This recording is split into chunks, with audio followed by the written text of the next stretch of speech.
Liekam jaunu bildi iekšā. Modaļa no manas grāmatas Nekad nepērc vienu airi un mutvārdu marketings ar piešprici. Uzreiz jau atklāšu, ka ir jomas, kurās šobrīd mutvārdu marketings vairs absolūti nedarbojas. Pierādījums. Ko teiktu tautu šuvēji? Ja viņi redzētu, cik daudz tu esi iepircies vai iepirkusies Best Secret, About You, Temu un vēl visādās mājaslapās, internetā. Tāpat tādās daudziem taviem draugiem, mazajiem uzņēmējiem, sirds sažņauktos, ja viņi redzētu, kur un kādos apjomos tavu nauda ir gājusi garām viņu kasē. Nav tā, ka tu nevēlies atbalstīt savu draugu mazo biznesu, vienkārši kādā brīdī kāda interneta reklāma pārķēra tavu naudiņu, un tagad tev ir cirvis no Ķīnas, nevis no kaimiņa kalēja. Mutvārdu marketinga jaudu mazina 2 faktori. Pirmais – pārbāstība, jeb angliskais vārds oversaturation. Ir joms, kur digitālo reklāmu piesātinātība ir tik liela, ka līdz brīdim, kad kāds no tiem draugiem beidzot uzzina, ko tu esi veidojis. Viņš jau to ir 3 reizes nopircis internetā. Otrs ir secība. Mutvārdu marketings ieslēdz tikai tad, kad par politiku, slimībām un visām citām lielajām likstām jau ir izrunāts. Kopš 2020. gada šīs tēmas jau ir tik novazāts, ka muti paliek savus tikai virsrakstiem pārējot. Un tad tikai sāks sarunas par to, kas patīk, kas jauns un ko varētu ieteikt. Vai garā tā rinda, līdz kamēr tiek līdz tavam piedāvājumam un tam, ko tu ražo. Kā to apiet? To apiet var ar piešprici. Tautā ir teiciens sausa runa. Un zāles par to ir piešprici. Un tajā teicienā tas ir domāts vairāk kā alkohols, bet biznesa versijā tas nozīmē izdomāt, kā piešpricēt kādu bonusiņu, kādu ieteikumu sistēmu, lai par tevi runājot, runa nebūtu sausa. Pazīstu labas nekustamā īpašuma aģentus, kur dalās pat ar 30% savas komisijas par katru veiksmīgi ieteiktu darījumu partneri. Mēs savulaik par katru pārbaudas laiku izturējušo skolotāju maksājam pat pusmēneša algas. Zinu tīkla mārketinga censoņus, kur ir ieteikuši konkrēts produkts saviem radiem draugiem paziņiem, lai no procentiem par ieteikumu viņiem tā tīkla produkts neko pašiem neizmaksāt. Rādi sistēmu vai iemeslu par tevi runāt. Knifiņš. Sadūšojies lūgt, lai tevi iesaka. Sadūšoties lūgt, lai tevi iesaka, ir tikai daļa no uzvaras. Svarīgākais ir izjust, kad lūgt.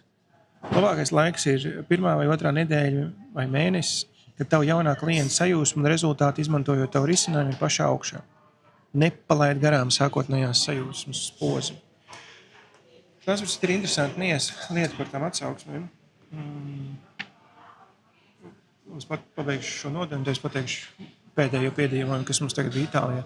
Mums angļu valodas nodarbībās tas mirklis ir 3. 4. nedēļa. Kad jaunais students sāk reāli izjust izrāvienu, pats brīnās, cik tālu jau ir ticis.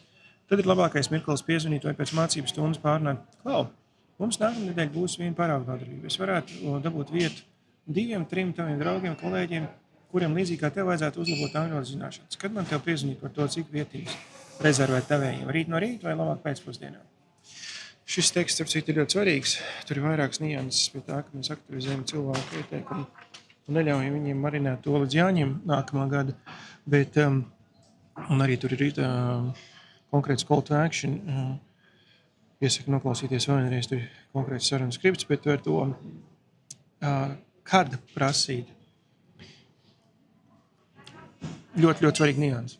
Ja viena no lietām, kas man personīgi tautā teiciens būtu besī ārā, tad, kad es aizēju uz restorānu, parastu, ne tur McDonald's. Man tīlīdz atnest ēst pēc kaut kādas 10 minūtēm, man nāk garām un es prasa, viss kārtībā. Man vienmēr gribās teikt, nevajadzētu būt. Jūs brīnieties? Mēs vakar bijām Michelin Guide restorānā šeit Itālijā, vienā mazā ciematiņā.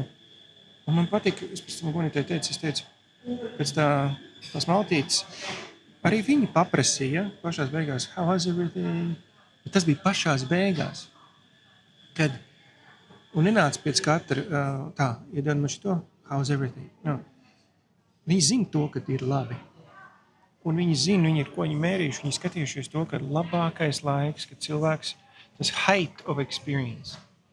Ja? Paprasīt nav nepareizi, bet kurā brīdī tu prasi. Jo, ja tu paprasti ātru, mēs angļos nodarbības sakarā, ja mēs uzreiz pēc, pirmajām 2 nodarbībām prasītu, tas nebūtu tas pats kā 3., 4. nedēļa, kad cilvēks jau ir vairākas reizes gājis, un viņš ir piedzīvojis visas tās līknes, ko mēs izmantojam svešvalodu apmācībā, un tas beidzot sāk iereģistrēties un radīt tādu wow efektu.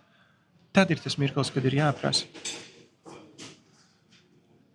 Mutvārdu mārketings darbojas. Viņš darbojas arī joprojām arī sociālo mēdīju vidē, bet viņu ļoti svarīgi izmantot gudri un aktivizēt, lai par tevi būtu iemesls runāt. To tad arī šī reizē kā domgraudu paņemam līdzi, bet tā, rīt tiekamies 11. nodaļā Vilcēji tele.